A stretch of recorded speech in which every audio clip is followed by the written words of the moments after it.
Hello, good night, good evening, good afternoon, good morning, wherever you are in the world. Ruth Carter here with another Parenting Live. In fact, today is the last one in the series. So I hope you can enjoy this. I know it's late, but I'm not in the rainy UK today. I'm over in sunny Rimini in Italy. So I will be delivering a short discussion on the rites of passage. So I will put out a post for you to catch the replay. So I'll run through as I do each week, reading to you what we're covering as we would do for any of the parents in the sessions. So today, officially, it's like the end of the summer. The children start back to school next week, and I hope you are all ready. But I just want to say I have thoroughly enjoyed delivering each week the rites of passage. And look, the timing is perfect because we have now got to the point where we're at the end of summer. Today is the last of the rites of passage, and it's the political rights that we're covering today. I found my blog when I was writing it earlier very, very funny because there's so much that covers we can cover on politics, but it's how do we teach our children? How do we have the discussions with them, and how do we have those discussions at home? What are your political views? Left or right, or somewhere in the middle, a little bit green or a bit liberal. You have your own choices of where you sit in the world. I'm from the UK, so what I just mentioned is some of the parties there. You in America, you've got Republicans and Democrats, and other countries you will have different representations. So what we are going to be doing is inviting you to look at the political rites of passage just to help your children transition from childhood to adulthood. So I'll get on with reading the passage and follow along to hear what the steps are. So here we go. Political rite of passage. We need to emphasize to our children that their life is directly affected by political decisions. We must teach them to educate themselves and organize politically in our community. They need to understand that it is important to elect or remove from power those people who meet or don't meet our needs. Their sense of history and identity and of the struggle will be improved. The suggested activities that follow will help you assist your child in making the political journey from childhood to adulthood. So, today in my blog, I covered some of the issues that we may have within discussing politics within our family home, but more about getting our children involved in different things, such as if you're not happy about something, you can go to your local MP, you can write a letter, you can visit, you can email, you can even start petitions. I even said in my last post a couple of days ago that I have signed more petitions this year in 2020 than I have done in any other year. Does my voice count? Of course it does, because whatever I've ticked or signed my name to, it's another number. The more numbers that are got, that's what gets to be sat in front of Parliament so that those issues can be discussed. We can get involved in politics from a local level to a national level to an international level. It's up to you. I say start at home. And it could be just how you're talking, and also to be mindful how you're talking, because sometimes we may call some of our political leaders names, name calling, and that's not a really nice thing to do. But it's wherever you stand, whatever your political position is, obviously your children will pick up on that and then may do that and vote the same way. Similar to myself, my parents, Labour, working family. That's where you come from, a working class background. My parents were both Labour. And so by the time I turned 80, I naturally voted Labour because of my parents. I have voted for the Green Party. I have voted for Conservative. I have voted because you're looking for change, and that is the reasons why we get involved in the politics, because we're looking for change. But politics governs every part of our life: our schooling, our health, our education, everything. Even what happens in our own home. Even I'm here in lovely Italy, 6 o'clock, got to wear the mask. It's law. I'm not from here, but I have to follow the laws because it's been politically brought in. And so sometimes we can say, I'm not interested in politics, but believe you me, it's in your home. Something's happened or affected you. You could be on benefits, you could be on work, you could be on redundancy, on furlough. All of these things have somehow along the line gone through some form of political key issues that have been discussed, and we are where we are. So let me go through the steps, and they're really short this week. This is how I'm going to get through this very, very quickly. There are 4 steps, but there are some activities as well, which is on the blog, which you can get involved in. It's the last weekend, parents. You can get involved with this last activity and prepare yourself, because we're going to school. And what did our Prime Minister say? You parents have a moral duty to send your children to school. That is what has been said. £250 fine. It's law. That's happened, that's changed. And we can't wake up one day and say, oh, I didn't know about it. Whether you watch the news or not, the information will come, whether it be in a school letter, on the first day, an email. You will get to know this before next week. I can assure you that. I do hope that you're building the confidence of your children to get them ready for school. So let's check out step number 1.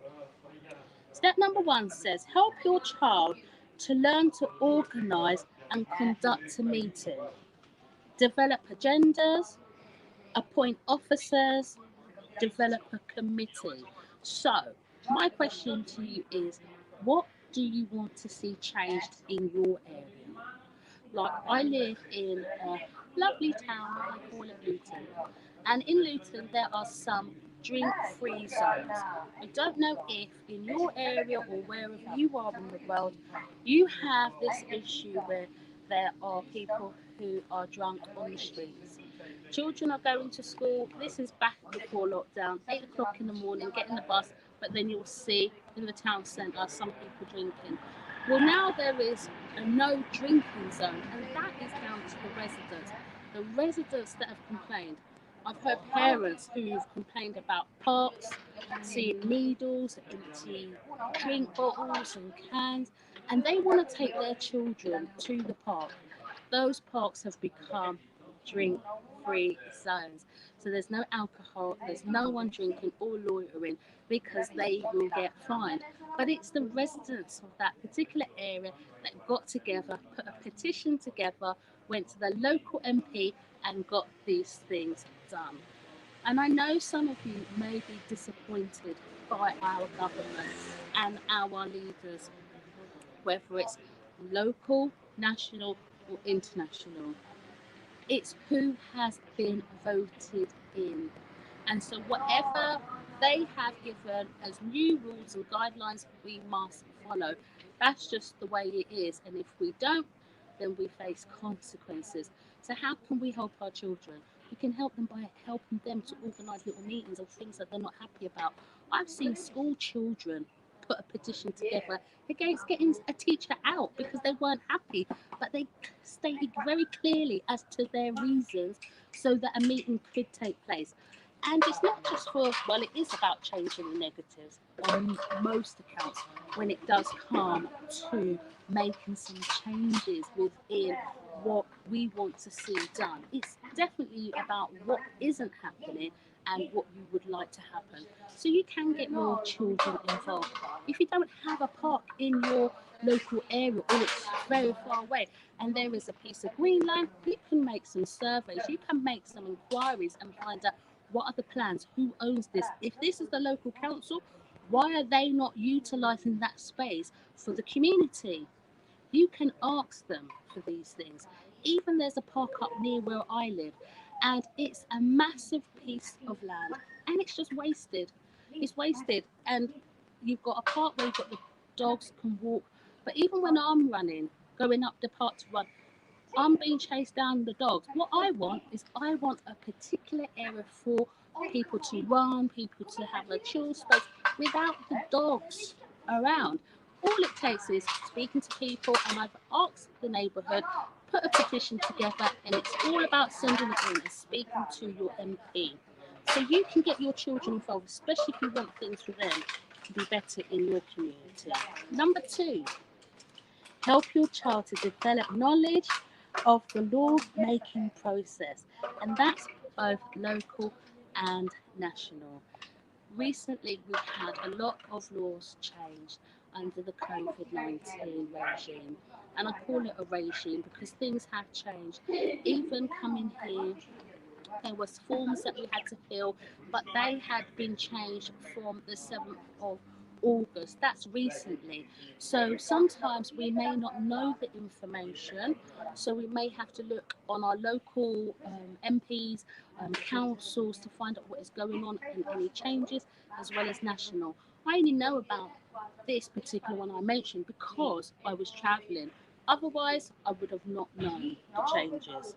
So, step number three, help your child to learn the steps involved in holding leaders accountable to those who elected them. And it's got some suggestions. A, learn the duties and responsibilities of different elected officials.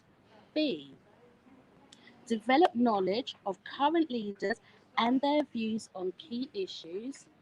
And C, learn to write the political officials addressing issues that directly affect the community. So, if you are fortunate enough to say have access to the internet and can look up your local area, you can find out from where you live who your local MP is. We should know that if we are voting who they are. There are new political parties that are springing up all the time because each party wants to create a particular change that they feel the community needs. You get to choose who you want to vote for, but we need to start somewhere for the changes to occur. And this is the last step. Number four, help your child to learn when and how to vote and participate in a political campaign. So I have, before my children, I only have one of voting age and one to come up to voting age, but I have taken them with me when I've gone to the polling stations to vote. I've showed them the names, I've showed them the parties, and I have mentioned what I know which party is standing for which issue. Now, sometimes I've just decided I'm going to vote for the Green Party because I mentioned earlier about voting Labour. The reason why I've done it is because I do want my children and myself to live in a brighter, greener environment for the longevity of the earth. And anything that I can do or put my tick in the box, then that's how I'm feeling now. In 10, 20 years from now, I might feel very differently, but for now, I'm looking for a greener and a brighter world because we want our children somewhere for them to have somewhere nice to live in their future. So, if you've had the opportunity to look on the blog, you will see that this week we have nine different activities. So, we've got the bank holiday coming up on the Monday, and I do hope that you've got something nice planned and that you've got all the school uniforms ready. But due to time, I'm going to just pick one. One of these rights that you could do as a suggestion. So it says here, give your child opportunities to interact with political figures, local MPs, councillors, etc. That's a real simple one. I do know that mayors do go and do school visits. That was prior to the pandemic. They had a lot of community roles. They would go to loads of different places, and they did spend a good amount of their time with children in schools, getting their views. They would also invite some school children to the council buildings just to give them a tour and actually start the conversation of politics, what they're actually doing, what the committee does, what changes they're making, or even developments in the area. This is all part of political rites of passage. So, if you have any questions, you are more than welcome to leave those in the comments thread. If you're listening to this, because I know it's very late, tomorrow, definitely do hashtag replay, and I will definitely get back to you on your comments and let me know how things go for you next week. Let me know if you're looking forward to going back to school, because I have been having so many conversations and it has been a thumbs down, even regards to the fines that are happening. But remember, parents, we've just talked about the political rites of passage. I mentioned earlier what our Prime Minister said about moral duty. So let's think carefully. If you want to do things right, just sign your children up for home schooling. Go to every measure to avoid any fines and ensure that your children have a good education. It has been so wonderful delivering all the rites of passage. I hope you have enjoyed them all. I certainly have enjoyed delivering them all to you, and I do wish you a really wonderful time for the end of the summer break, a wonderful bank holiday Monday, and I do look forward to seeing you next week Friday. I will be back in my local spot, sunny or rainy, windy Luton, but I'm going to have a wonderful guest with me. I'm going to have Julia Keller. She will be speaking to you on nutrition and health for children. So if you've got any questions, DM me. If you, I will put some links up so that you know who our guest is, and I'm also going to be writing a blog on each of the guests that I'm going to have in the month of September, so you can get to know some quality people. We've got Sharon February coming up, we've got Sarah Shebear coming up, and we've got the wonderful Yvonne Michelle coming up, all in the month of September. So I am going to bid you all a wonderful, wonderful good night, and I pray that you have a fantastic weekend. God bless you. Good night.